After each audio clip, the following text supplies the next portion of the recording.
स्वामी जी की गरीब परिवार में पैदा होने के बाद भी काशी विद्यापीठ से शिक्षा ग्रहण किए और लंबे समय तक समाज सुधार के क्षेत्र में, या यूं कहें कि अपने जीवन, पूरा जीवन ही लगा दिया उन्होंने।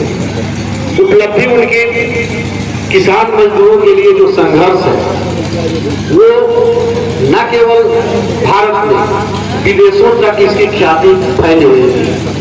आज वैसे महामानव को हम कितने याद कर रहे हैं, उनके प्रति हमारी श्रद्धा, हमारी आस्था कहाँ है। नई पीढ़ी स्वामी जी को जान पा रही है कि नहीं जान पा रही है, ये आप आकलन कर सकते हैं। बड़ी पीड़ा होती है जब ऐसे महामानव का कोई कार्यक्रम आयोजित हो और उसके बाद भी लोगों में उत्साह की कमी रहे,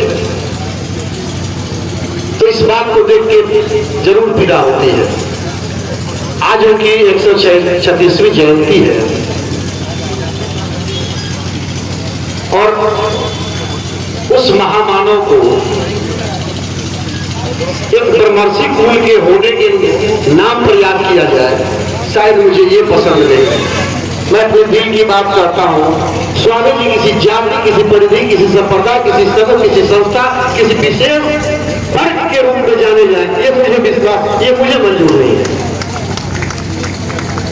स्वामी जी इस व्यापक परिवेश में जाने चाहिए, या जिस लायक स्वामी जी थे, जिस स्वामी जी के सामने सुभाष चंद्र बोस जैसे व्यक्ति श्रद्धा से झुककर बात करते थे, जिस स्वामी साहब के सामने महात्मा गांधी जैसे व्यक्ति मिलने के लिए आकर रखते थे, हम उस स्वामी जी को कहां से, हम उनको किस जगह पर घेर कर रखना चाहते हैं?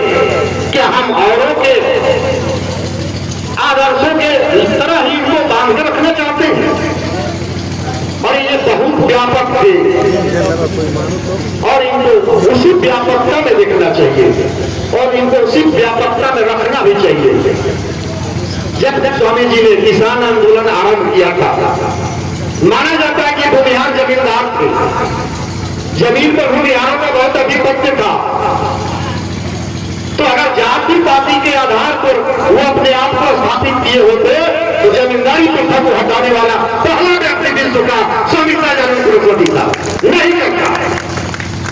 उनके अंदर मानवता की पीड़ा थी, वो मजदूरों का दर्द जानते थे, वो किसानों का परिश्रम, खून और लहू पसीना बहाया खेत में कैसे अन्न पैदा करते थे ये उन्हें पता था। तब उन्होंने किसानों के लिए ऐसा किया, अपने जीवन को कुर्बान कर दिया, मजदूरों के लिए लगा दिया। और ऐसे कोई महान नहीं होता है। कोई एक जाति, एक समूह का राजनीति करके, उसका नेतृत्व करके महान व्यक्ति नहीं हो जाता है। और स्वामी जी अगर महान है, महान थे, तो उसके पीछे उनका त्याग था और किसी एक खास समाज के नहीं थे। मैं ये कहना चाहता हूँ, मैं ये दिखा देना चाहता हूँ, बहुत दिन पीड़ा थी मेरे अंदर और शायद समाज के लोग इस दिशा को आगे ले जाए। और मैं चाहता हूँ अगली बार जब आप आयोजन करें तो इस आयोजन में वो मजदूर भी दिखे, वो किसान भी दिखे, वो बेबस लाचार भी दिखे, वो हर वर्ग के लोग दिखे। और तब जाके स्वामी जी के प्रति ये सच्ची श्रद्धांजलि मेरे हिसाब से होगी, मेरा निजी मत है। स्वामी जी जीवन प्रयत्न करते हुए 1950 में उनका निधन हो गया। एक खाई जो थी वो पट नहीं सकी। जमींदारी प्रथा से पूरा देश त्रस्त था और उन्होंने बिहार से आंदोलन शुरू करके 1937-38 से आरंभ किया था। और इस ठीक है कि उनके जीवन काल में वो कानून बिहार सरकार ने नहीं बना पाया, लेकिन उनके मरने के बाद जब देश आजाद हुआ तो उनके मरने के बाद जमींदारी प्रथा को सरकार ने हटाया।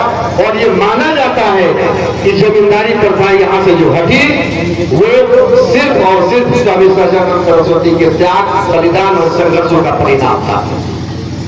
तो आज हम एक बार पुनः उन्हें नमन करते हैं जिन्होंने हमारे देश के किसान, मजदूर, गरीब, संघर्षशील, प्रगतिशील, मेहनत लोगों के लिए अपने जीवन को कुर्बान किया।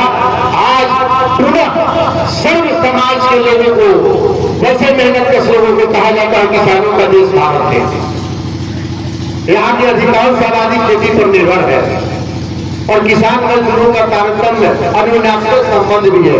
बिना मजदूरी किसानी नहीं होगा और किसान है वही मेहनत कर सकते। तो ऐसे व्यक्तियों का इस समारोह में होना, उनका चेहरा दिखना बहुत ही आवश्यक है। एक बार पुनः आयोजन समिति के तमाम लोगों का अभिवादन करता हूँ, उनके प्रति स्नेह निवेदित करता हूँ, उनके चरणों में प्रणाम निवेदित करता हूँ और आग्रह करता हूँ अपने अग्रजों से कि आगे जब भी आप आयोजन करें वो सारे चेहरे जरूर दिखने चाहिए जिसको आगे बढ़ाने का सपना स्वामी जी ने देखा था। एक बार पुनः तमाम सम्मानित उपस्थिति का बहुत बहुत धन्यवाद और हमारे डॉक्टर साहब लोगों का भी बहुत बहुत धन्यवाद, आभार। बहुत बहुत धन्यवाद भैया। हम लोग आपका जो विचार है वो स्वागत योग्य है, लेकिन हम लोग श्रद्धापूर्वक इस समारोह को मना